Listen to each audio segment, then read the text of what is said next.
Assalamualaikum warahmatullahi wabarakatuh.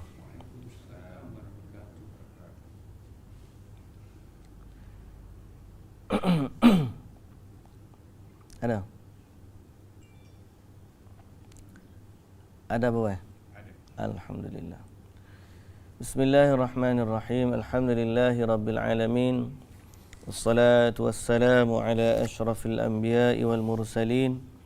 Nabiyyina Muhammadin wa ala alihi wa sahbihi ajma'in.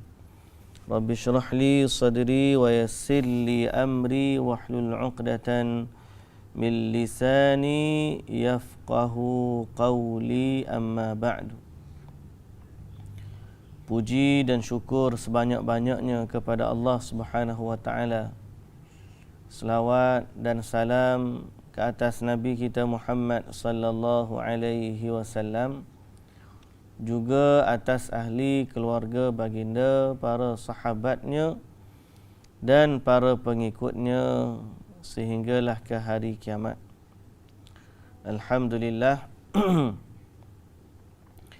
kita pada pagi ini kembali dalam siri bacaan kita terhadap kitab Al-Lu'lu' wal Marjan, hadis yang telah disepakati oleh Al-Imamul Bukhari dan Muslim, yakni hadis yang darjahnya paling sahih lah.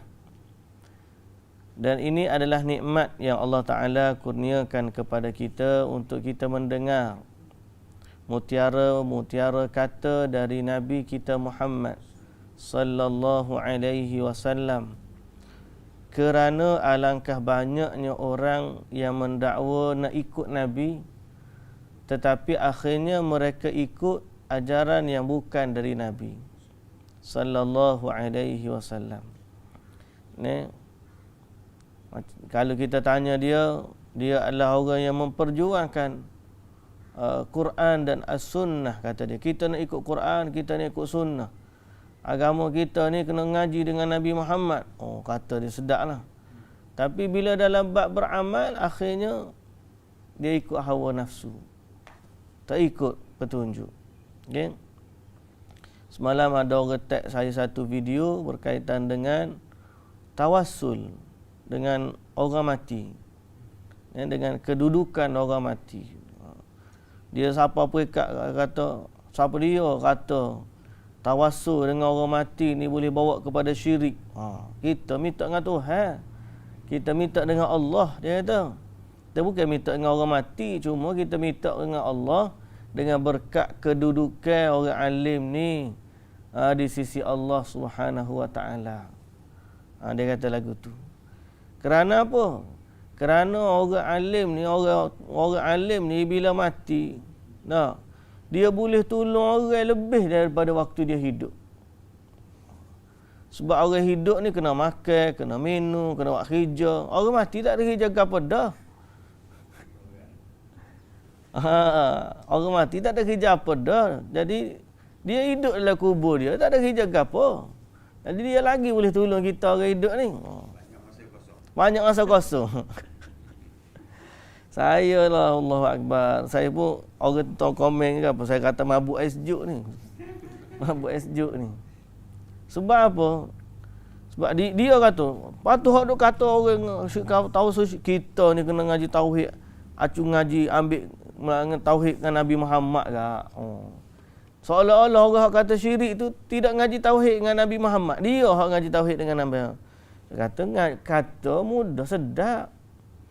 Cuba tengok rujuk. Ada tak Nabi Muhammad ajar kita tawassul di kubur?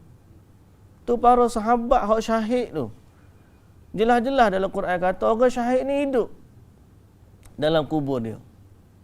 Bal ahya'un 'inda rabbihim yurzaqun. Bal ahya'un walakin la tash'urun. Mereka ni hidup, kamu je tak sedar. Jadi di sisi Allah mereka diberi rezeki. Nabi senantiasa pergi ziarah orang perkuburan syuhada Uhud. Tapi tak ada pun Nabi ajar para sahabat dengan Allah minta dengan berkat para syuhada Uhud ni, tunaikanlah hajat kami. Nabi pun tak ajar. Betul tak? Nabi tak ajar gitu. Sahabat pun faham. Sebab tu sahabat ni Selepas Nabi wafat, tak ada pun para sahabat pergi di kubur Nabi, ya Allah dengan berkat kedudukan Nabi Muhammad. Tak ada. Kita kalau nak syafaat Nabi sallallahu alaihi wasallam dan kalau kita nak berdoa dengan kedudukan Nabi, memadai dengan selawat je. Alhamdulillahi rabbil alamin wassalatu wassalamu ala asyrafil anbiya'i wal mursalin wa ala alihi wa sahbihi ajma'in. Lepas tu minta dengan Allah. Yang tu betul. Tapi kalau sahabat kan, kalau Nabi pun sahabat tak guna kedudukan dia. Wah, dengan kedudukan Nabi gini. Selepas daripada bagi wafat lah, kita dah bahas baru ni bab tawassul dalam kuliah yang dihostkan oleh Quran Daily PQDM. Jadi kembali kepada poin saya, berapa ramai orang yang kata nak ikut Nabi tapi sebenarnya dia tak kembali kepada hadis. Jadi kita ni ada satu nikmat, alhamdulillah, Allah bagi kepada kita kesempatan untuk dengar hadis dari Nabi sallallahu alaihi wasallam. Dan kita kena bersyukur kepada Allah. Kena syukur dan kena rajin lah dengar hadis ni. Sebab ramai orang boleh mendakwa. Dia istilah lah ni scammer lah, scammer. Scammer agama. Jangan. Yang main scammer agama ni. Scammer agama ni makna mendakwa sesuatu ada dalam agama, sebenarnya tak ada. Ada ustaz yang sama juga buat satu tasbih. Tasbih boleh kira 1 juta. Tasbih 1 juta. Dan dia ajar pula kalau nak tunai hajat, kalau kena nak buat saka kau tak ingat. Selawat 5.5 juta kali.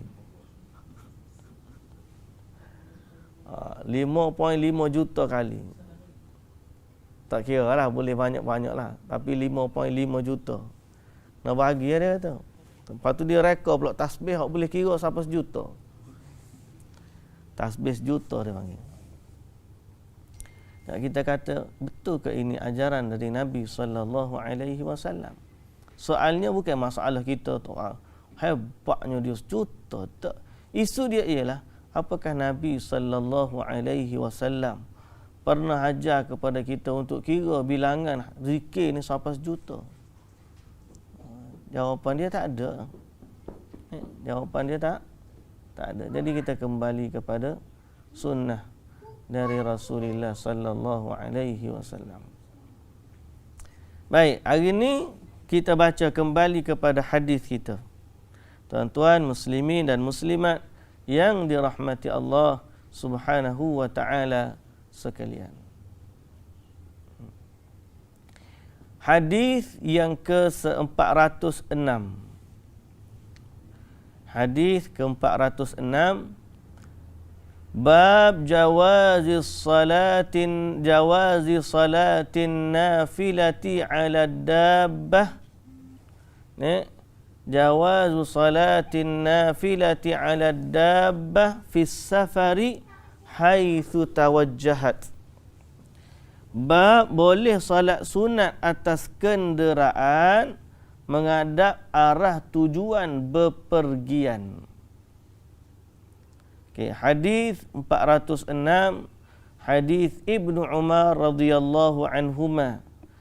Qala kana an-nabiy sallallahu alaihi wasallam yusalli fi as-safari ala rahilatihi haitsu tawajjahat bihi yumi'u ima'a salatal laili illa al-fara'idha wa yutiru ala rahilatihi, akhrajahu al-Bukhari.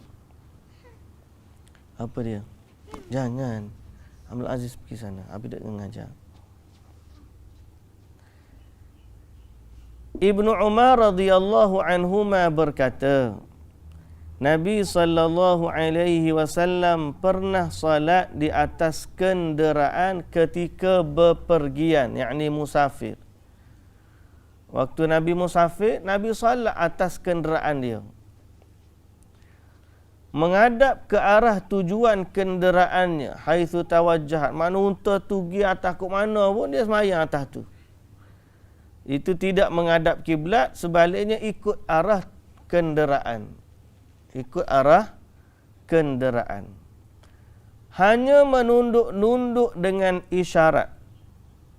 Hanya menunduk-nunduk dengan isyarat.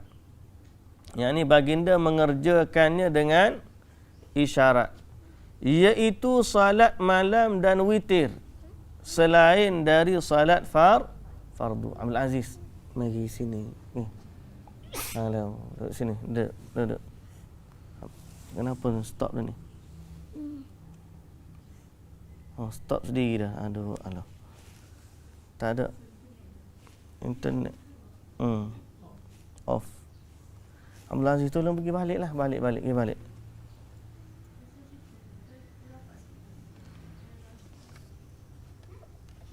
Apalah awak ni. Jangan kacau. Abdullah tak mari itulah. Aduh.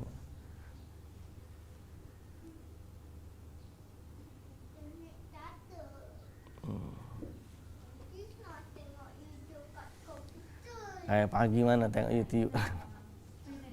Kita tengok.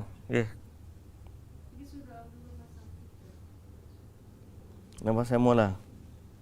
Internet ni tak stabil. Ya. Nak start mula. Tak mula saya.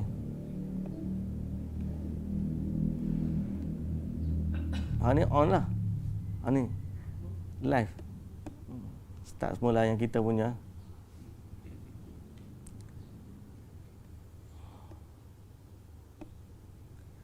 Baik, bismillahirrahmanirrahim. Alhamdulillah wassalatu wassalamu ala Rasulillah wa ala alihi wa sahbihi ajma'in. Amma ba'du. Kita start sekali lagi dan kita baca hadis yang ke-406. Bab boleh salat sunat atas kenderaan dalam keadaan menghadap arah kiblat. Dalam keadaan menghadap arah kiblat.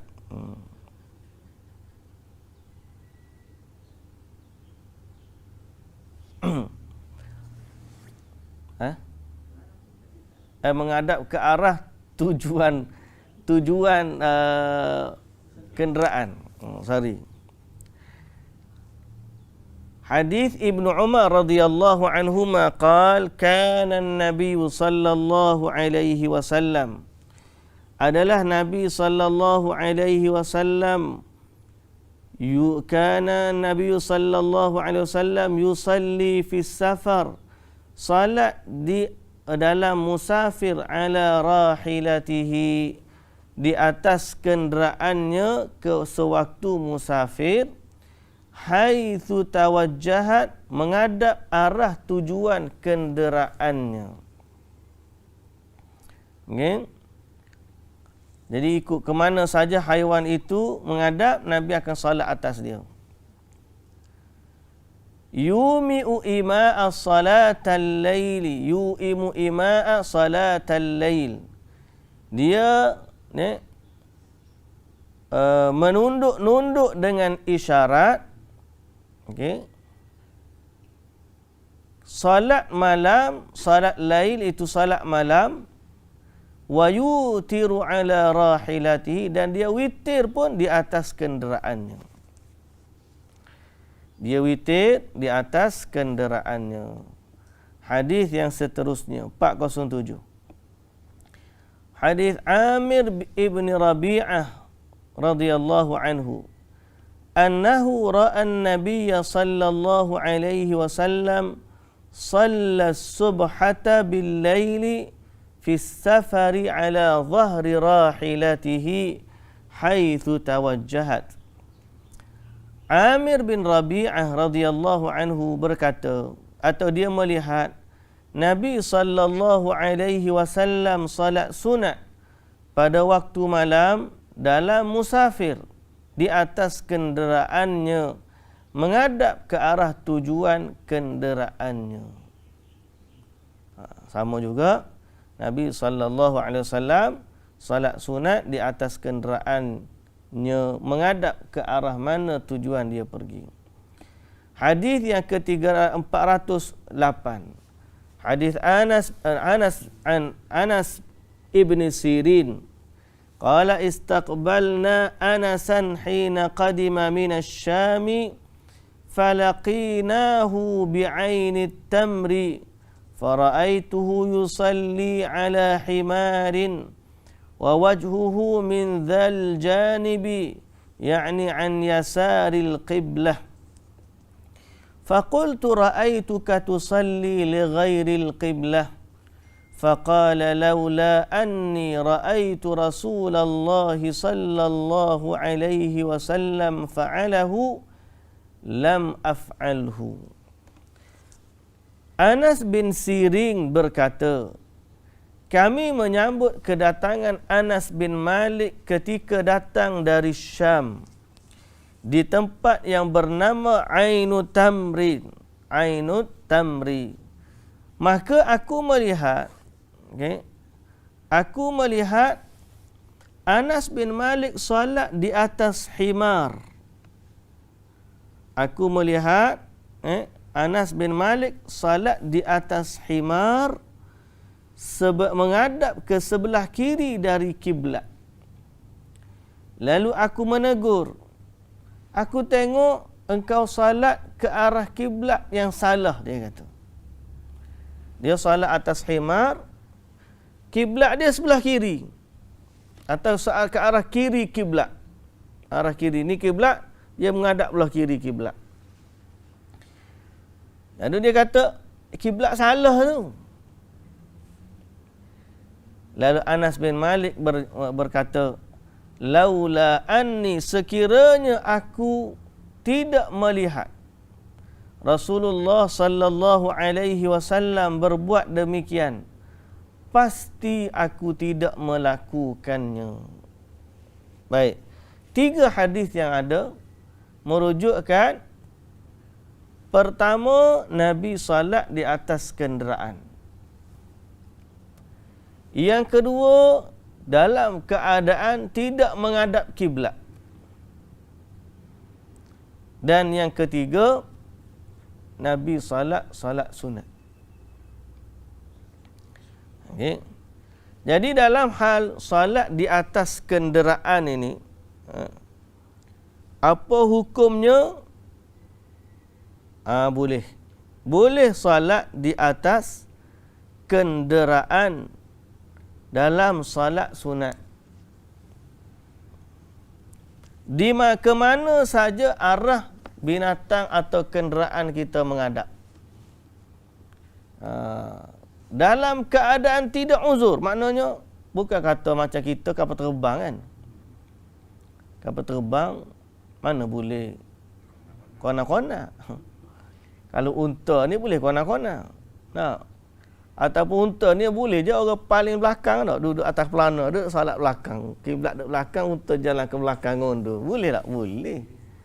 Tapi taklah, Nabi tak ajar gitu. Nanti susah pula. Tak tahu unta tu gimana. Kita pun nak tengok. Okay. Jadi Nabi SAW, dia salat sunat di atas kenderaan. Jadi hukumnya, boleh salat sunat di atas kenderaan ke mana saja dia menghadap.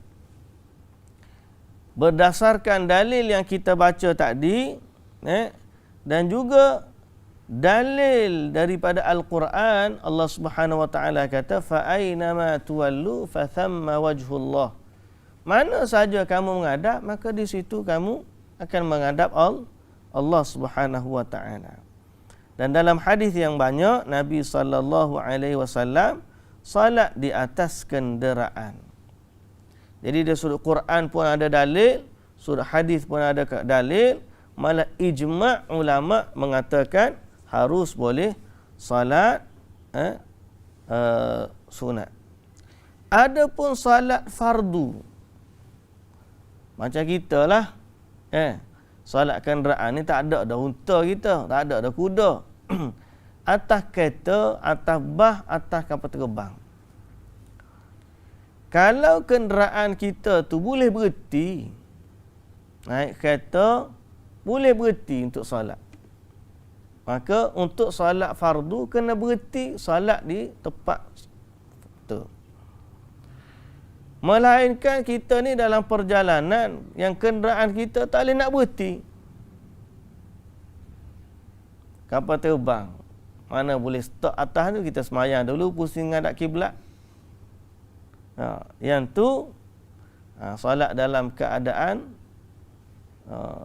yang kita mampulah, dalam keadaan darurat. Adapun dalam keadaan biasa, di saat kita mampu untuk berhenti, solat fardu tidak boleh disolatkan di atas kenderaan. Secara ijma' para ulama, ittifaq, tidak boleh solat fardu di atas kenderaan, melainkan dalam keadaan kita tak mampu nak berhenti. Okey, dalam kenderaan. Kalau kita atas kapal terbang, kita kena solat atas kapal terbang, ikut waktu dia lah. Baik. Ini berdasarkan dalil untuk solat fardu. Nabi sallallahu alaihi wasallam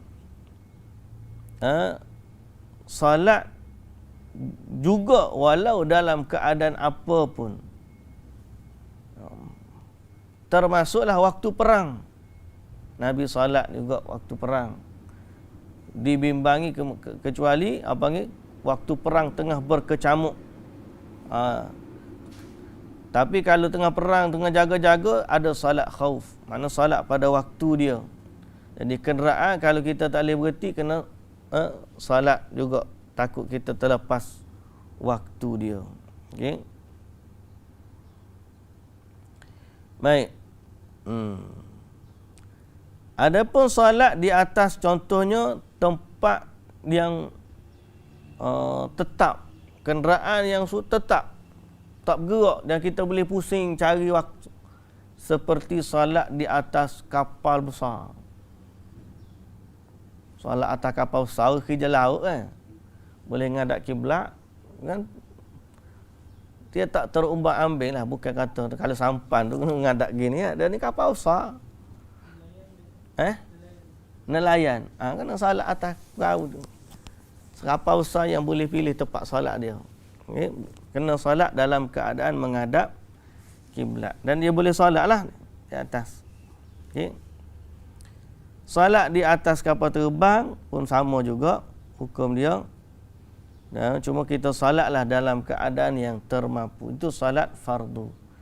Adapun solat sunat boleh atas kenderaan dalam keadaan tidak menghadap kiblat. Okay. Dalam keadaan tidak menghadap kiblat.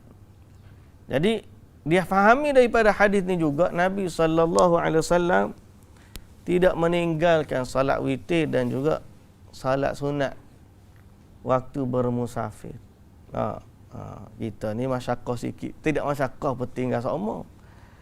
Ni Nabi ni siapa musafir pun baginda salat sunat dan salat malam dan salat witir di atas kenderaan baginda. Jadi ini keutamaan solat sunat, sehingga baginda sallallahu alaihi wasallam tetap solat walaupun dalam keadaan musafir. Okey. Bab yang seterusnya, bab jawazul jam'i bainas salataini fis safari. Bab mengumpulkan antara dua salat ketika musafir. Bahasa kita agak menjamakkan solat. Bab jamak salat ketika musafir. Hadis ke-409, hadis Ibni Umar radhiyallahu anhuma qala ra'aitu Rasulullah sallallahu alaihi wasallam idza a'jalahu as-sayru fi as-safari yuakhiru al-maghriba hatta yajma'a bainahuma wa bainal isya. Ibnu Umar radhiyallahu anhuma berkata, aku pernah melihat Rasulullah sallallahu alaihi wasallam jika terburu-buru berangkat bepergian, baginda mengakhirkan waktu maghrib sehingga menjamakkan maghrib dengan isya. Hadis yang seterusnya 410. Hadis Anas bin Malik radhiyallahu anhu. Qala kana Rasulullah sallallahu alaihi wasallam idza irtahala qabla an tazigha asy-syamsu akhara adh-dhuhra ila waqtil 'asr thumma nazal fajama'a bainahuma fa in zaghat asy-syamsu qabla an yartahila shalla adh-dhuhra thumma rakiba. Anas bin Malik radhiyallahu anhu berkata, ketika Rasulullah sallallahu alaihi wasallam berangkat bepergian sebelum tergelincir matahari, maka baginda mengakhirkan zuhur sehingga asar. Kemudian turun dan menjamakkan zuhur dengan asar. Dan jika berangkat setelah matahari gelincir, baginda salat zuhur dulu lalu berangkat. Nabi ni kalau tengok waktu musafir, kalau dia musafir sebelum zuhur, dia akan terus berjalan sampai masuk waktu asar. Asar kemudian jamak, takhir. Tapi kalau dia nak musafir tu dalam waktu zuhur dah, masuk dah zuhur, dia akan jamak baru dia berangkat. Dia berangkat daripada jamak. Okey. Baik. Jadi ini keadaannya. Tapi kalau kita nak qasar, kita dah bahaskan sebelum daripada ni, kalau nak jamak qasar, mana kita kena keluar dulu daripada kawasan kita, keluar dulu daripada mukim kita, pergi kemudian singgah satu tempat jamak, kemudian jamak qasar, kemudian pergi. Ya. Berangkat selepas zuhur. Dia di sini dikatakan dia solat zuhur dulu ya. Solat zuhur secara tamam lah. Kalau nak solat kalau nak solat tempat dia tu solat tamam lah. Tamam jamak tamam. Kalau nak qasar, sebab jamak dengan qasar ni ada beza dari sudut. Jamak ni keperluan hajat. Qasar ni kita dah bahas sebelum daripada ni, bila kita boleh mula qasar, iaitu kita keluar daripada kawasan kita. Kalau daripada Putrajaya nak balik Kelantan, sampai di KL ni dah boleh dah jamak dah. Sampai di, ataupun kita ni pada Ampang sampai di Tol Gombak tu, boleh dah nak solat jamak situ. Sebab musafir kita ni sebenarnya sampai ke Kelantan panjang. Ada orang tanya, kalau gitu dia faham seolah-olah daripada KL daripada Putrajaya ke KL boleh jamak dah. Kita kata kalau perjalanan tu ke Kelantan panjang, bukan orang Putrajaya mari ulang alik KL ni boleh jamak qasar tak. Mula boleh jamak ni, mula boleh qasar bila orang musafir apabila keluar daripada kawasan dia. Tapi untuk perjalanan yang boleh qasar, kita tengoklah uruf dia tu. Sama ada satu hari satu malam, ataupun sama ada dua marhalah, ataupun keadaan uruf dia yang menampakkan dia ni musafir. Baik, jadi hukumnya jamak bagi orang musafir boleh, qasar bagi orang musafir boleh. Jadi bila kumpul kita panggil jamak qasar. Bila waktu nak jamak, boleh jamak zuhur dengan asar, maghrib dengan isyak. Tak boleh jamak semua sekali. Jamak 5 solat. Tak boleh. Mungkin ada ilmu jamak 5 solat ni ada. Pernah jumpa pun ada orang jamak 5 waktu. Jamak 4 waktu pun ada. Jamak 4 waktu. Subuh semai rumah dia, zuhur asar dia pergi kerja, balik rumah dia solat maghrib isyak rumah, sekali dengan zuhur asar. Jadi jamak 4 waktu. Yang ni tak ada. Baik, kita pergi kepada hadis yang seterusnya. Bab al-jam'u baina as-salataini fil hadar. Bab jamak salat di antara 2 salat di dalam kota. Fil hadar ni maknanya ketika mukim, tidak musafir. Hadis Ibn Abbas radhiyallahu anhuma qala Sallaitu ma'a Rasulillah sallallahu alaihi wasallam 8 jami'an wa 7 jami'an.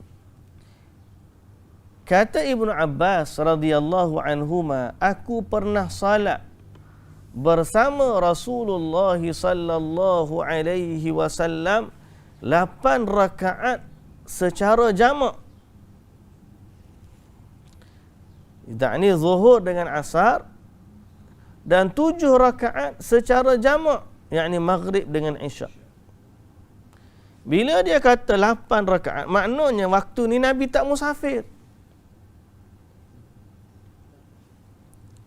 Sebab kalau musafir, 2 jadi 4.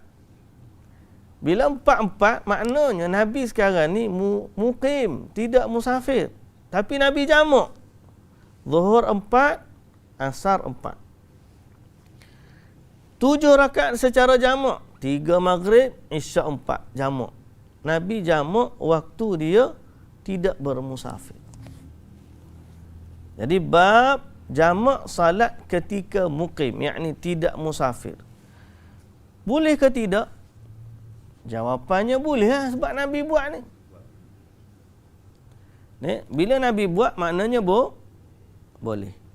Cumanya persoalan ulama, dalam hadis ini tidak dinyatakan sebab Nabi jamak.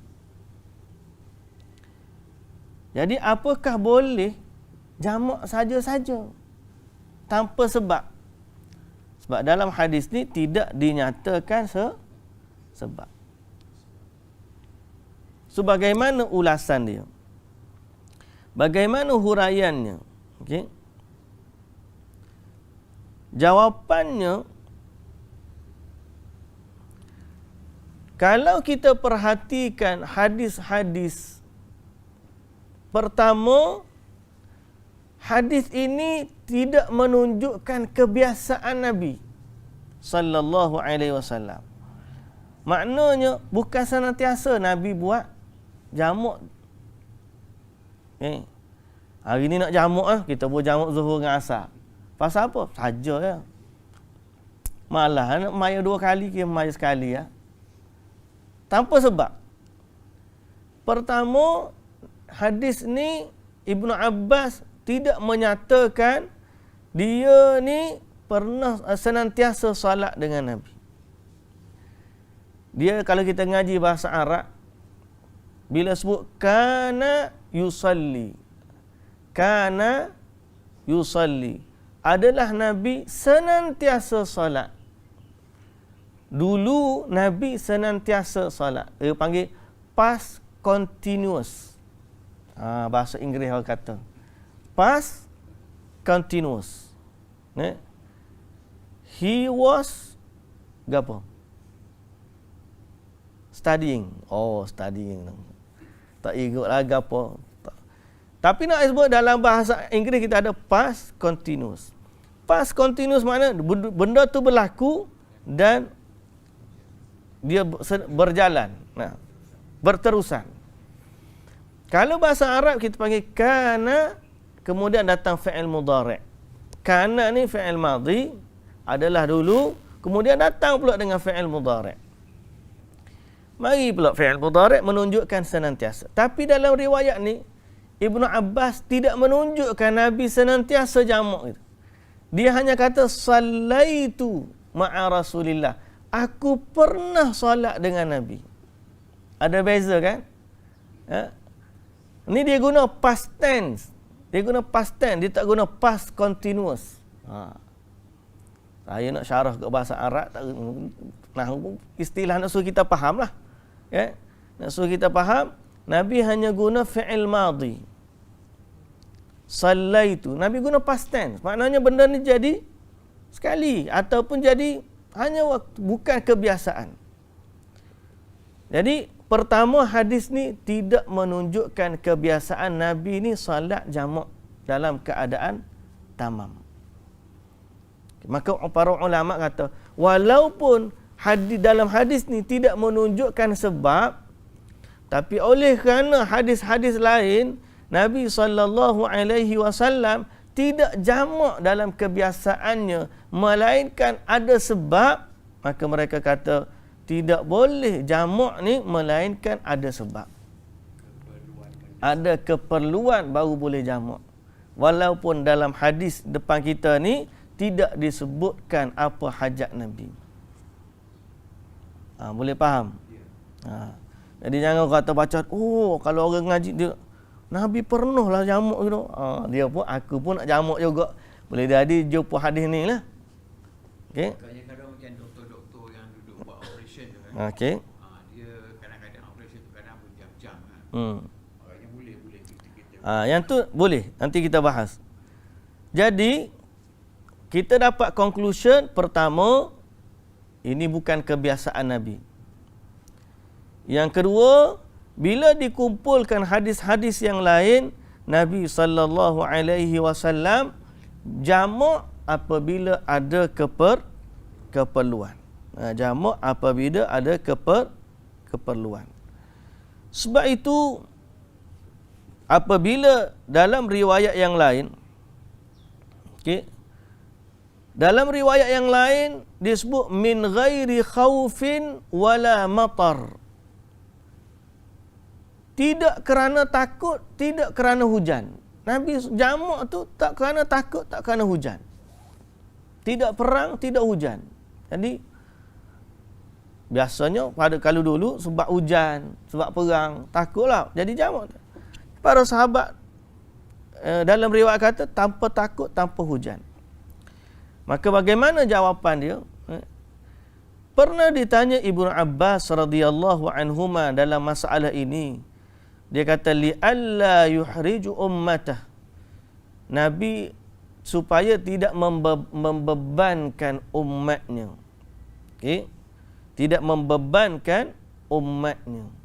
Jadi seakan-akan ada sesuatu yang memberikan keperluan sehingga terbebannya untuk salat kalau tak jamak. Gitu. Jadi menunjukkan ada sebab cuma tidak dinyatakan secara zahir. Wa hadha mahmulun ala annahu sallallahu alaihi wasallam jama'a adh-dhuhra wal 'asr baina al-maghrib wal 'isha bil madinati li sababin yaqtadi raf'al haraji wal masyaqqah 'anis sahabah fi dhalikal yawm. Jadi perkataan Ibnu Abbas supaya Nabi tidak membebankan umat dia menunjukkan ada sesuatu yang menyebabkan Nabi sallallahu alaihi wasallam jamak. Boleh jadi kerana sakit yang umum, okey, ataupun kerana perkara-perkara lain yang memerlukan kepada jamak. Ada yang kata jamak suri, jamak dari sudut suri ni jamak kerana kita rapatkan dua waktu. Dia bukan jamak dalam satu waktu, tapi jamak dalam dua waktu, tapi kita rapatkan dia. Salat zuhur di akhir waktu, salat asar di awal waktu, jadi seakan-akan berkumpul. Padahal dia dalam dua waktu. Itu kita panggil jamak suri. Jadi ada perbahasan di kalangan ulama dalam masalah itu. Berkata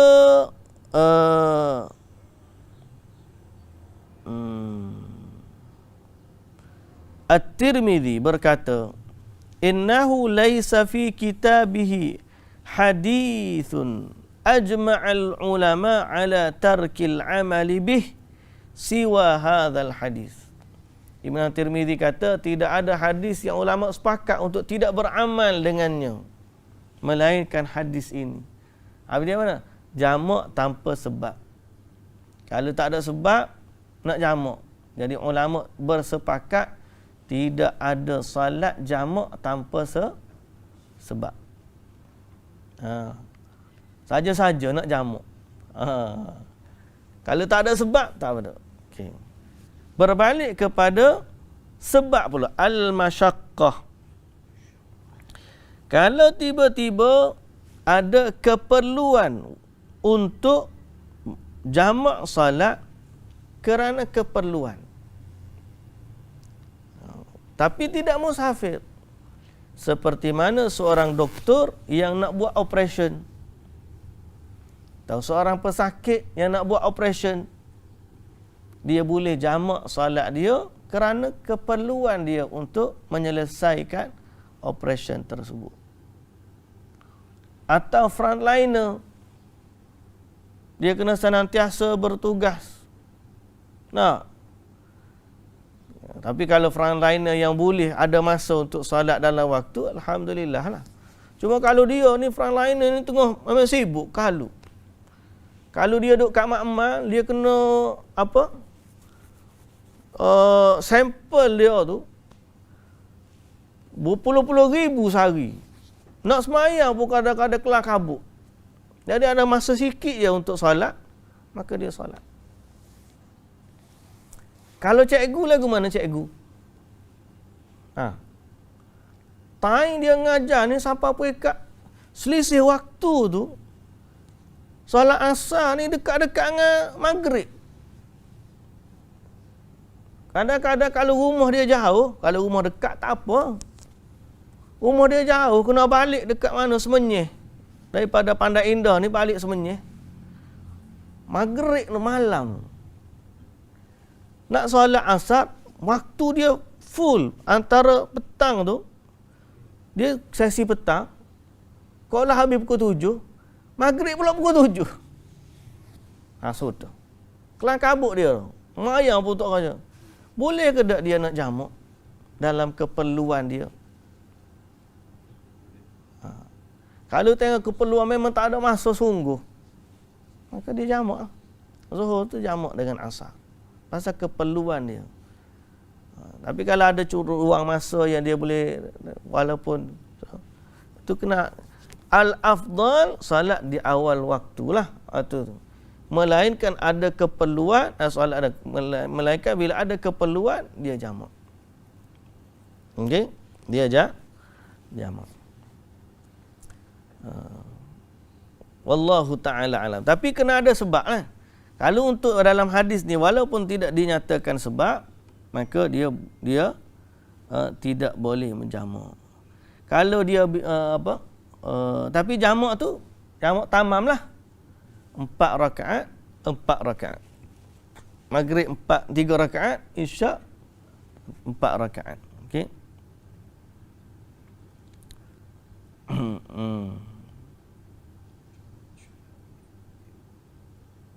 Habis kan tengah meeting. Meeting boleh berhenti meeting ni. Jangan pula kita sampai peringkat kita hari ni petang ni ada mesyuarat, jamak dululah. Kalau main kita tangguh buat solat ada sampai peringkat nak besar sangat meeting kita tu sampai boleh pada meeting boleh berhenti. Kalau doktor tu memanglah kita bimbang dia tak boleh nak berhenti, doktor ni stop dulu. Buat operation biar penyakit sakit tu situ. Mati orang. Tak boleh. Kalau boleh benda boleh berhenti lah. Kalau meeting, kita minta berhenti dulu sekejap, pergi semayang. Kalau kata boleh yang satu, nanya. Begitulah juga. Tengok keadaan lah. Macam saya sebut cikgu tadi. Kalau benda tu memang tak boleh nak. Tapi kalau dia boleh minta izin sekejap. Masuklah dulu cikgu nak semayang mata. Semayang asar. Cikgu semayang dulu, kemudian dia masuklah. Kan? Baik. Jadi kita dapat kesimpulan, solat jamak ni kena ada sebab. Ijma' ulama berdasarkan hadis-hadis yang ada, Nabi SAW Senantiasa jamak apabila ada keperluan. Melainkan hadis ni saja yang tidak disebut hajat. Tapi Imam At-Tirmidzi kata ijma' ulama. Tidak boleh solat jamak melainkan ada hajat. Baik. Kita pergi kepada hadis yang seterusnya. Bab sesudah salat boleh berpaling ke kanan atau ke kiri. Hadis Abdullah bin Mas'ud radhiyallahu anhu. Qala la yaj'alanna ahadukum lisyaitani syai'an min salatihi yara anna haqqan alayhi alla yansarifa illa an yaminih. Laqad ra'aytu an-nabiyya sallallahu alaihi wasallam kathiran yansarifu an yasarihi. Muttafaqun alaih. Abdullah bin Mas'ud radhiyallahu anhu berkata, jangan beri kesempatan kepada syaitan untuk mencampuri sesuatu pun dalam salatnya. Okey. Ia memandang bahawa yang benar adalah beliau tidak berpaling kecuali ke arah kanan. Sesungguhnya aku telah melihat Rasulullah sallallahu alaihi wasallam sering berpaling ke arah kiri. Macam mana tu? Apa maksud dia? Okey.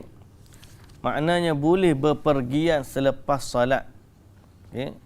Seorang tidak boleh berganjak pergi daripada salatnya kecuali sebelah kanan. Maknanya kalau nak keluar salat, Assalamualaikum, pusing belah kanan. Nak keluar daripada salat, pusing sebelah kanan. Dia kata, aku pernah tengok juga Nabi ni insiraf, maknanya lepas salat Nabi bangun, Nabi pusing sebelah kiri. Jadi selepas salat kita nak pusing kanan ke pusing sebelah kiri ke, tak ada masalah. Bab yang seterusnya,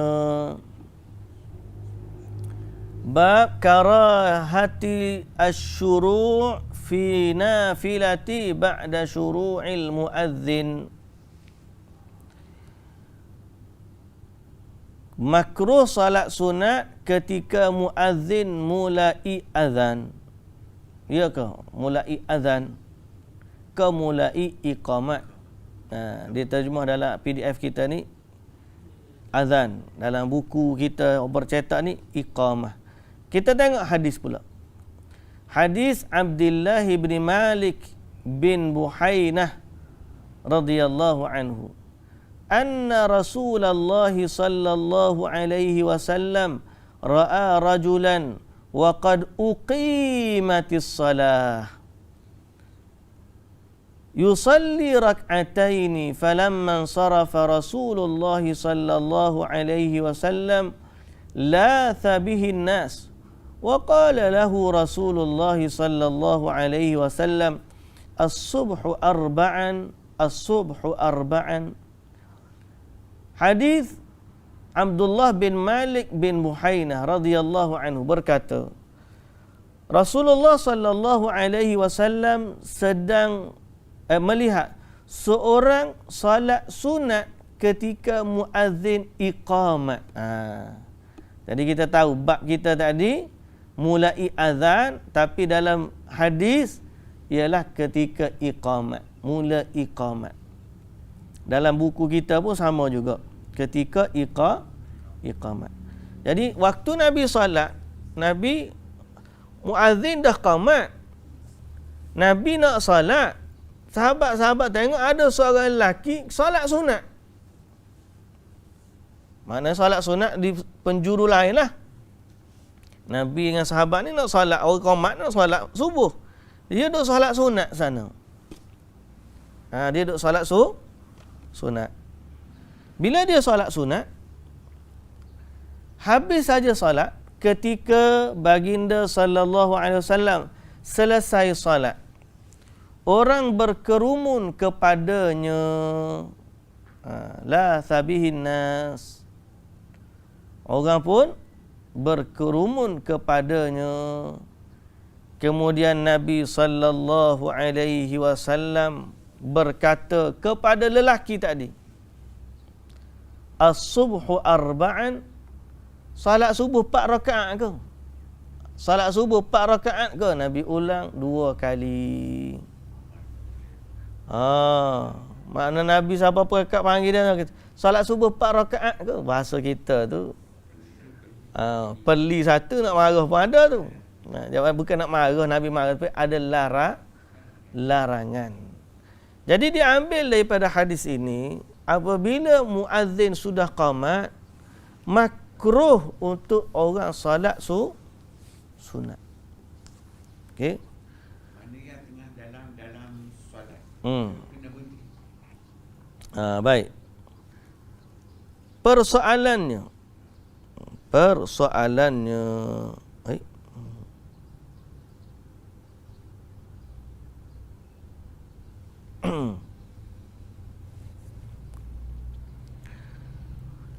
Haruskah berhenti bagi orang yang dia kata, pertama, tidak boleh memulakan salat sunat apabila imam sudah iqamat, Bilal sudah iqamat.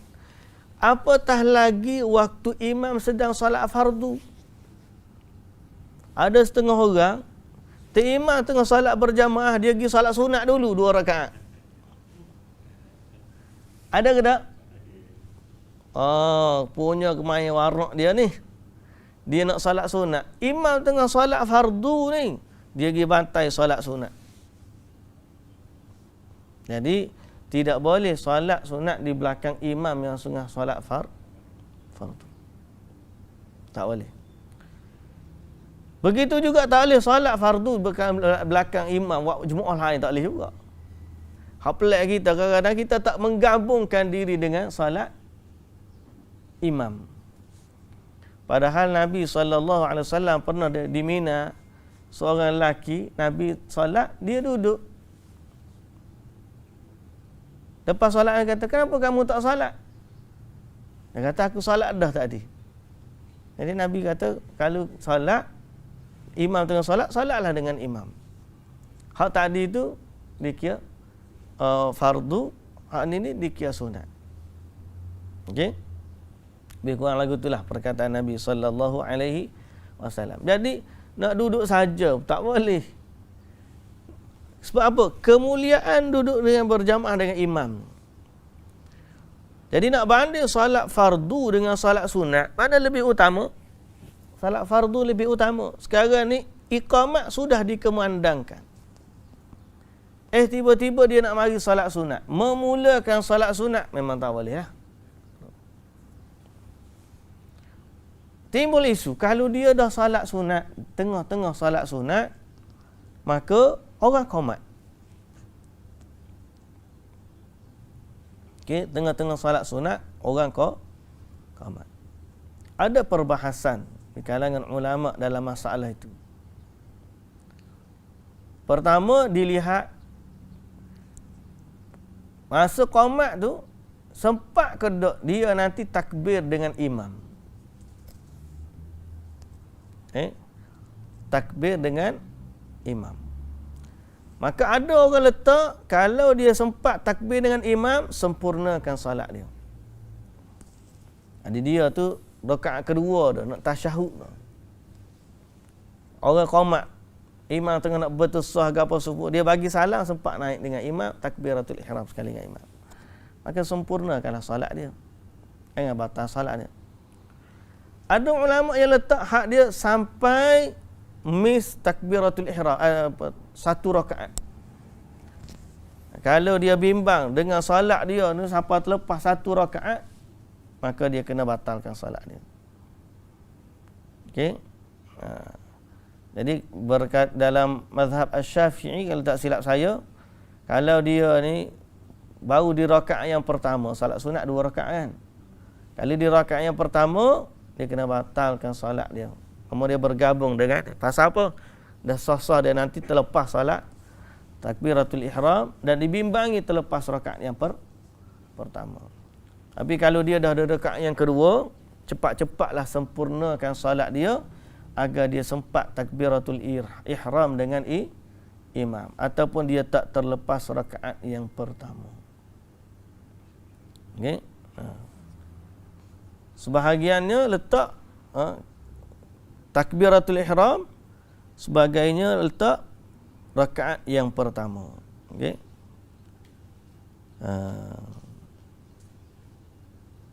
Berkata Ibnu Qudamah, wa idza uqimatis salah lam yashtaghil anha binafilah. Apabila diqamatkan salat, jangan disibukkan dengan sunat. Sawa'an khasyiya fawatir rak'atil ula am lam yakhsha. Sama ada dia takut terlepas rakaat pertama ataupun terlepas rakaat yang kedua, ataupun tidak takut. Jadi Ibnu Qudamah kata, takut terlepas rakaat atau tak takut rakaat, jangan lagi. Mana dia takbiratul ihram tu masuk lalu. Okey. Wastadalla ba'dul ulama, dan ini perkataannya Ibnu Qudamah kata tadi, ini adalah perkataan Abu Hurairah, Ibnu Umar, Urwah Ibnu Zubair, Ibnu Sirin, Sa'id Ibnu Jubair, Wasyafi'i wa Ishaq wa Abu Thawr. Jadi perkataan ulama ni kena, tak boleh dah kita nak sibuk dengan main solat sunat lagi waktu qamat. Wastadalla ba'dul ulama bihadzal hadits aidan ala anna man kana fi nafilah wa uqimatis salah annahu yaqta'uha. Sebahagian ulama berpandangan apabila dia sedang salat tiba-tiba qamat, maka dia berhenti salat sunat. Dia berhenti salat sunat.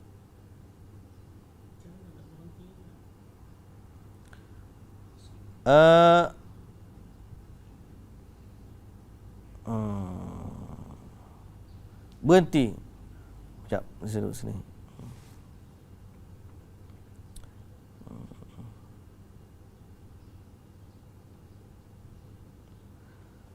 Bila ditanya, su'ilatil lajnatud da'imah idza uqimatis salah wa kana hunaka syakhsun yuaddi rak'atai sunnah aw tahiyyatil masjid, fahal yaqta'u salatahu liyusallil fardha ma'al jama'ah?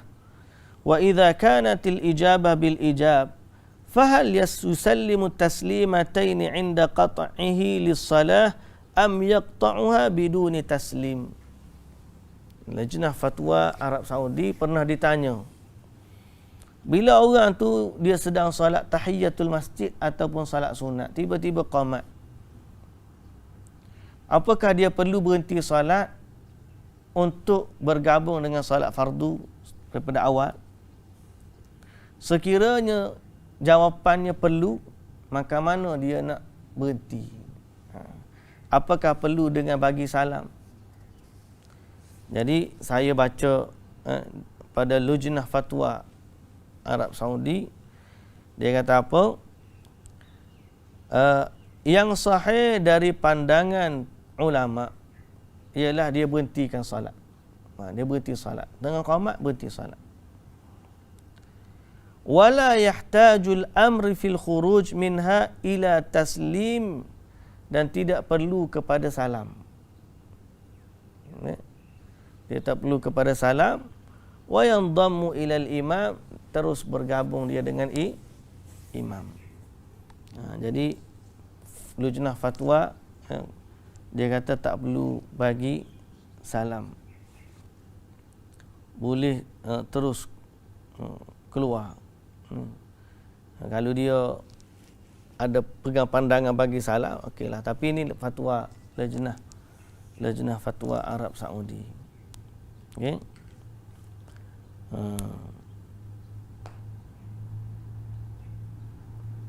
Baik. Jadi kalau sikit lagi nak habis, sempurnakanlah salat tu. Jangan kita bermudah-mudah pula dalam masalah membatalkan salat ni.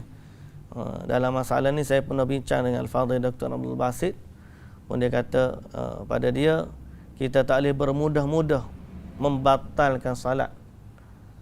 Sebab Allah Ta'ala kata, ya ayyuhallazina amanu la tubtilu sadaqatikum bil manni wal adha. Jangan membatalkan sedekah, ataupun istidlal daripada jangan kita membatalkan amal kita dan solat kita sahaja-sahaja nak batal. Sebagaimana kita ni ada takbiratul ihram, ada salam habis dia, kita tak boleh nak batal sahaja-sahaja, melainkan ada keperluan. Jadi dia kata keperluan tu kena kuat untuk kita membatalkan solat. Kalau kita ada ruang masa sebelum daripada imam takbiratul ihram, kita sempurnakan solat kita tu, maka kita sempurnakan solat. Okey. Wallahu taala a'lam. Baik. Hadis yang seterusnya, ke-8 dah kita ni.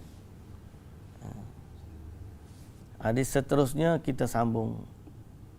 Bab istihbab tahiyyatil masjid bi rak'ataini. Sunat solat tahiyatul masjid 2 rakaat. Dan makruh duduk sebelum mengerjakannya. Dan disunatkan bila saja dia masuk masjid. Termasuklah waktu larangan pun boleh solat tahiyatul masjid. Yang tu kita akan baca pada minggu hadapan, insya-Allah. Wallahu ta'ala alam. Subhanakallahumma wa bihamdika asyhadu an la ilaha illa anta astaghfiruka wa atubu ilaik. Assalamualaikum warahmatullahi wabarakatuh.